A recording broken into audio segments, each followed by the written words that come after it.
మా సోదరుడు BRS party social media convener, అదే విధంగా తెలంగాణ ఉద్యమంలో క్రియాశీలంగా పనిచేసిన విద్యార్థి నాయకుడు, Telangana state mineral development corporation మాజీ అధ్యక్షుడు సోదరుడు మన్నే క్రిషాంక్ గారిని ఒక ఫ్రివలస్ కేసులో, అంటే ఒక పనికిమాలిన కేసులో చేయని తప్పుకు ఇవాళ అరెస్టు చేసి ఈ రాష్ట్ర ప్రభుత్వం గత వారం రోజులుగా వేధిస్తా ఉంది.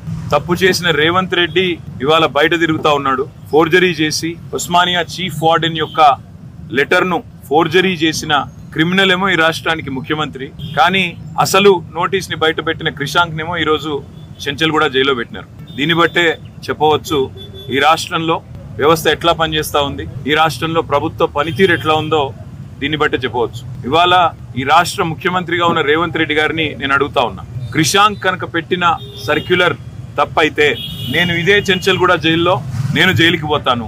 ఒకవేళ నువ్వు పెట్టిన సర్క్యులర్ ఫేక్ అని మేము రుజువు చేస్తే నువ్వు జైల్లో కూర్చుంటావా అని చెప్పి నేను రేవంత్ రెడ్డిని అడుగుతా ఉన్నా. సిగ్గు లేకుండా చేసింది ఒక వెధవ పని, మళ్ళా మీదుగా ఇవాళ మా సోదరుణ్ణి జైల్లో పెట్టి ఈ రకంగా ఇబ్బంది పెట్టడం, ఈ రకంగా కావాలని ప్రభుత్వంలో ఉన్నానని చెప్పి అధికార మదంతో అధికార యంత్రాంగాన్ని అడ్డం పెట్టుకునేదైతే చిల్లర రాజకీయం చేస్తున్నాడు రేవంత్ రెడ్డి.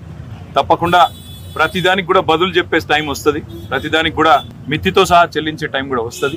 ఒకటి మాత్రం పక్కా, ఇప్పుడే క్రిషాంక్ గారిని కలిసినాను నేను, చాలా ధైర్యంగా ఉన్నాడు, చాలా నవ్వుతూ చిరునవ్వుతో చెప్తున్నాడు, ఏం కాదన్నా, నాకేం పర్వాలేదు, నాకు ఉద్యమము కొత్త కాదు, కేసులు కొత్త కాదు, ఏం పర్వాలేదని చెప్తున్నాడు.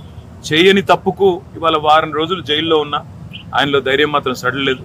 ఆయన శ్రీమతి కూడా ఇక్కడే ఉన్నారు, సుహాసిని గారు, తను కూడా ధైర్యంగా ఉంది, తన కుటుంబం కూడా ధైర్యంగా ఉంది.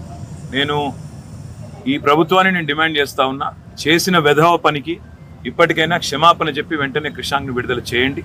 లేదా నిజంగానే రేవంత్ రెడ్డి నీకు దమ్ముంటే నువ్వు ముందుకు రా, ఎక్స్పర్ట్స్ ముందు పెట్టు, నువ్వు పెట్టిన సర్క్యులర్ పెట్టు, క్రిషాంక్ పెట్టిన సర్క్యులర్ పెడదాం, ఏది ఒరిజినల్లో తెలుద్దాం, ఏది డూప్లికేట్, ఏది ఫోర్జరీ తెలుద్దాం.